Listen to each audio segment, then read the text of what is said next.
தேவனுடைய பரிசுத்த நாமத்திற்கு மகிமை உண்டாவதாக. இந்த காலை வேளையிலே உங்கள் அனைவரையும் ஆண்டவராகிய இயேசு கிறிஸ்துவின் இன்ப நாமத்தில் உங்களை அன்போடு வாழ்த்தி வரவேற்கிறேன். இந்த நாளின் செய்தியின் தலைப்பாக தைரியமாயிருங்கள். இன்றைக்கு சிறு பிள்ளையிலிருந்து வாலிபர்கள், பெரியவர்கள் எல்லோரும் ஏதோ ஒரு இடத்துல நீங்கள் நானும் பயந்து போகிறோம். சிறுவர்கள், பள்ளிக்கு போகிற பிள்ளைகள் படிப்பை கொடுத்து பயந்து போகிறார்கள். வாலிப பிள்ளைகள், காலேஜ் போகிற பிள்ளைகள் அவருடைய பிரயாணத்தை கொடுத்து அவர்கள் பயந்து போகிறார்கள். குடும்பம் நடத்துகிற பிள்ளைகள் பொருளாதார நெருக்கடியை குறித்தும் எப்படி இந்த மாதத்தை சமாளிப்பது, இந்த வாரத்தை சமாளிப்பது சொல்லி அநேகர்கள் சோர்ந்து போகிறார்கள். தேவன் கொடுக்கின்ற ஒரு வாக்குத்தத்தம், தைரியமாயிருங்கள். இந்த காலை வேளையிலே ஆண்டவருடைய வாக்குத்தத்தம், ஆண்டுடைய வார்த்தை உங்களை என்னையும் தைரியப்படுத்தும். ஏனென்று பார்க்கும்போது நீங்கள் ஆறுதல் அடைய வேண்டும் என்பதற்காகவே இந்த வாக்குத்தத்தத்தை ஆண்டவர் கொடுக்கிறார்.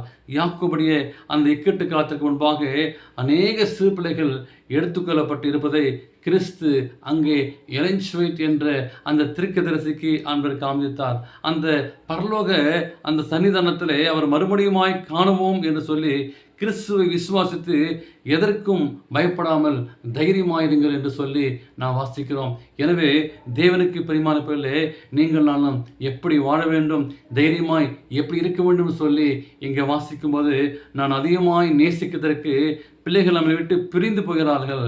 எனவே மரணம் அவர்களை பிரித்து நம்மை ஏமாற்றி விடுகிறது. இந்த பூமியிலே ஒருவேளை மரணம் வந்து நம்முடைய அன்பான இந்த சமாதான வாழ்க்கையை ஏமாந்து போகாதீங்கள். நாமோ அவர்கள் கண்களை மூடி கல்லறைக்குள் வைக்கப்பட்ட போது விடுகிறோம். என்றைக்கும் நம் கண்களை விட்டு பிரிக்கப்படுகிறார்கள் என்று சொல்லி என்றாலும் அந்த நம்பியிருக்கிற அந்த நம்பிக்கை நம்மை தைரியப்படுத்தும். எனவே கிறிஸ்துக்குள் நித்திரை அடைந்தவர்கள் ஒருவேளை அநேகர் இன்னைக்கு சொல்லலாம், ஒருவேளை மறிச்சதுக்கு அப்புறம் பரலோகத்துக்கு போயிடலாம், ஒருவேளை இன்னைக்கு நரகத்துக்கு போயிட்டோம் அப்படி சொல்லலாம். அப்படி வேத வாக்கியம் சொல்லவில்லை. கிறிஸ்துவுக்குள் மறித்தவர்கள் முழுதாவது எழுந்திருப்பார்கள், பின்பு நீங்கள் நானும் மறுபமாக்கப்பட சொல்லி வேத வாக்கியம் சொல்கிறது. அந்த ஜீவாதி அதிபதியாக இயேசு கிறிஸ்து வருவார்.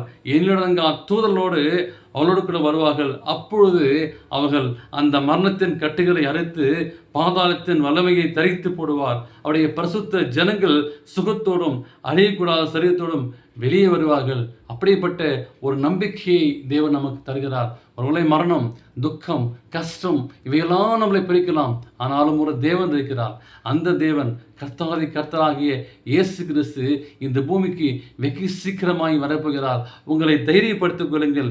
வேதம் நமக்கு கொடுக்கின்ற ஆறுதல் மிகவும் என்னவென்று பார்க்கும்போது, ஒருவேளை நீங்கள் வருத்தமாக இருக்கும்போது அப்படி பிள்ளைகளுக்கு ஏராளமான வாக்குத்தத்தத்தை தேவன் நமக்கு கொடுத்துள்ளார். என் கரம் ஒருபொழுதும் உங்களை கைவிடாது, சோதனையான நேரங்களிலே உனக்கு மிகவும் ஆறுதலாக இருக்கும் என்று சொல்லி ஆண்டவர் சொல்கிறார்.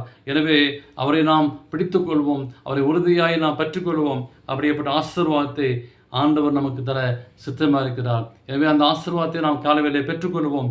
தைரியமாயிருங்கள். ஆண்டவர் உங்களை பலப்படுத்தி உங்களை ஆசீர்வதிப்பாராக.